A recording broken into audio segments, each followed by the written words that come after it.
préparer Noël. Et oui, Noël arrive. Les cadeaux, le vin chaud, tout ce qui permet de se sentir bien arrive. Donc je vous propose de venir avec moi pour se faire un bon petit plaisir. Pour commencer, nous allons faire la ganache montée à la châtaigne. Donc il nous faut de la crème que l'on va chauffer, de la crème que l'on mettra à froid, de la crème de marron et du chocolat blanc. On va commencer par chauffer le chocolat blanc histoire de le faire fondre un peu, puis après on va faire bouillir la crème. Voilà, mon chocolat est fondu, je le verse dans mon cul de poule et avec ma crème bouillante, je vais créer un réseau afin que la ganache se parfaire et que la crème et le chocolat se mélangent bien. On y va en 2 fois. Voilà, la ganache est prête.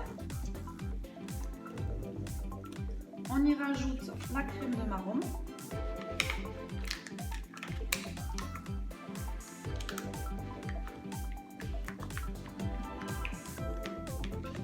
Et on finit par la crème froide. Pareil en 2 fois.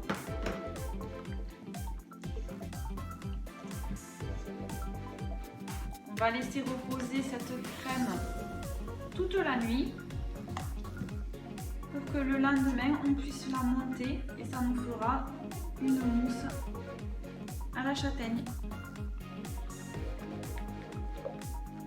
Après avoir mis la ganache montée au frigo, nous allons faire la meringue suisse. Donc meringue suisse, on mélange les blancs d'œufs,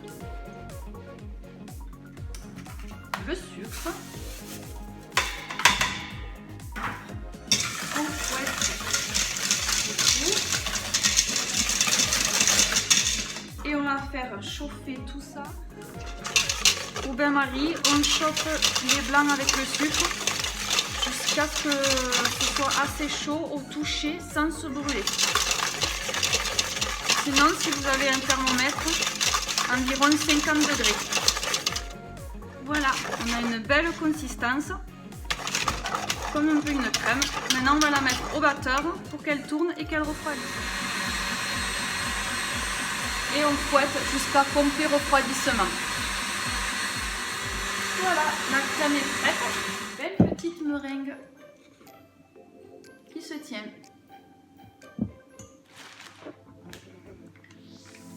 On place la meringue dans une poche à douille unie.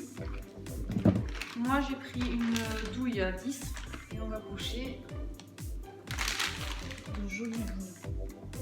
On se place pas trop haut de la plaque et on appuie.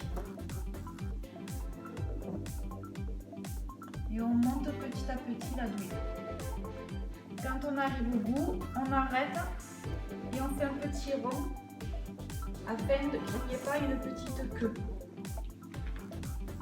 Et voilà, plus qu'à enfourner à 100 degrés pendant 1 heure.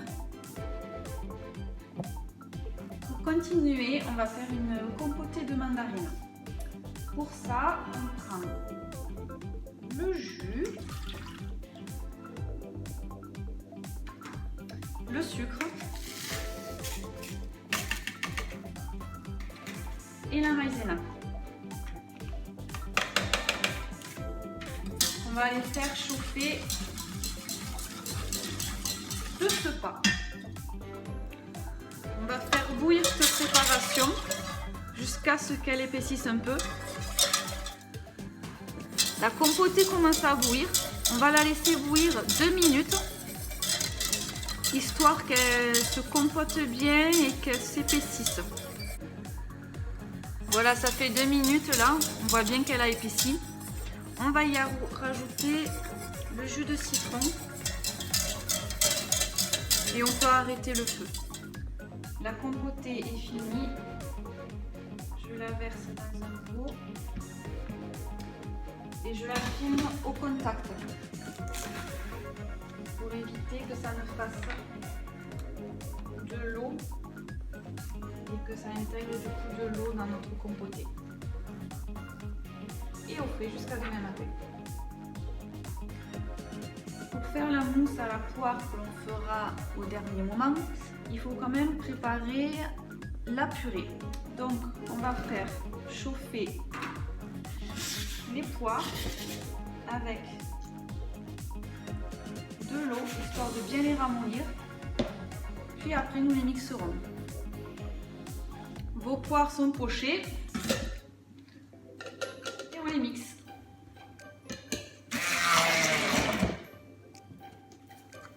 On ajoute le sucre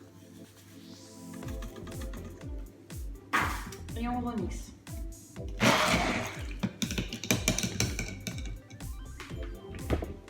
Et voilà, ça nous fait une belle purée qu'on utilisera pour faire la mousse. Au bout d'une heure, vos meringues sont cuites. Vous les laissez refroidir. Et avec votre couteau, vous allez faire ce trou. Donc allez-y doucement. La meringue elle est fragile. On se met au milieu et on tourne. En appuyant légèrement. Hop, l'intérieur de la meringue est creuse. Donc du coup, on n'a pas besoin d'aller trop profond. Et voilà, nous allons faire la mousse à la poire. Donc, il nous faut la purée de poire que nous avons préparée la veille, la gélatine, la crème. Donc, je mets de l'eau bien froide dans les feuilles de gélatine. Et je laisse de côté. Là, je vais réchauffer ma purée de poire pour que ensuite ma gélatine fonde dedans. La purée est bien chaude, vous la transvasez dans un plat. La gélatine, vous la laissez environ 5 à 10 minutes dans l'eau bien froide.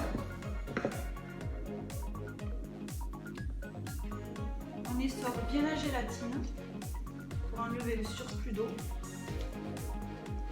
Et on le met dans la purée. On remue jusqu'à ce qu'elle soit bien fondue.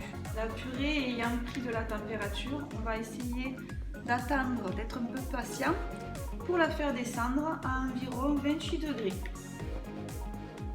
Voilà, la purée est descendue en température. Donc il ne reste plus qu'à monter la crème. Il faut que la crème ne soit pas trop montée, qu'elle reste encore un peu souple. Si elle est trop montée, ça va vous faire des petits nuages au moment de l'incorporer dans la purée et ça va être compliqué à la rendre bien homogène.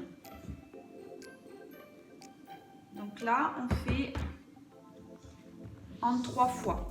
On intègre la crème en 3 fois.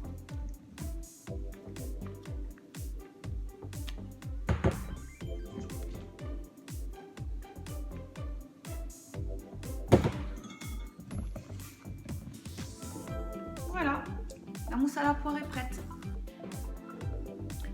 Donc maintenant qu'on a fait nos trous dans nos meringues, pour qu'elles restent bien stables, on va un petit peu les râper. Donc pareil, toujours doucement, pour qu'elles ne se cassent pas. Avec une cuillère, vous allez prendre un petit peu de mousse à la poire. On va intégrer dans les trous. Et avec le dos de la cuillère, vous remontez sur les parois. Le reste de la mousse, on va le mettre au froid pour qu'elle commence un peu à figer pour ensuite finir à la décoration. Ici, on a notre compotée de mandarine. On va la retravailler un petit peu, vu qu'elle a gélifié naturellement avec la maïzena. Voilà. Et on va la mettre dans la poche. Et on va pocher de la compotée. Vous pouvez aller jusqu'au rebord de la meringue. Maintenant, nous allons monter la ganache. On la sort bien au dernier moment qu'elle reste vraiment le plus longtemps possible au froid.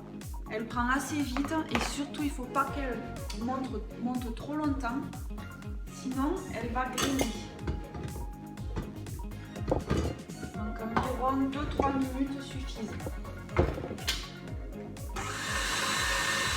On voit déjà qu'elle est en train de prendre de la consistance. Elle tient au fouet, il ne faut pas plus. On met notre ganache montée dans la poche avec la même douille qu'on a utilisée pour faire la meringue. Et là, on va pocher juste au-dessus de la compotée de mandarine.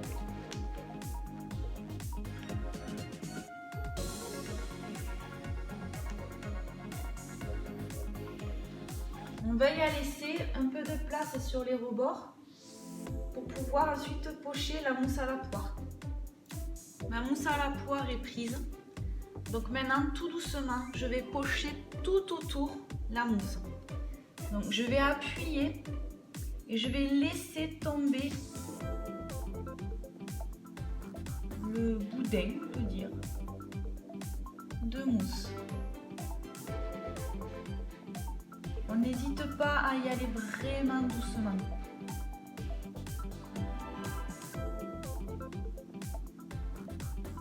Et on resserre petit à petit pour former un joli petit sapin. Vraiment pas beaucoup. On va se couper une tranche et on va faire le plus fin possible.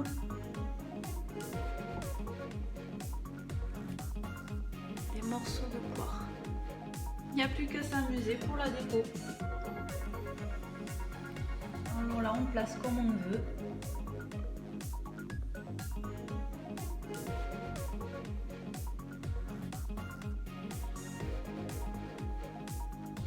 Et on n'oublie pas les petites perles.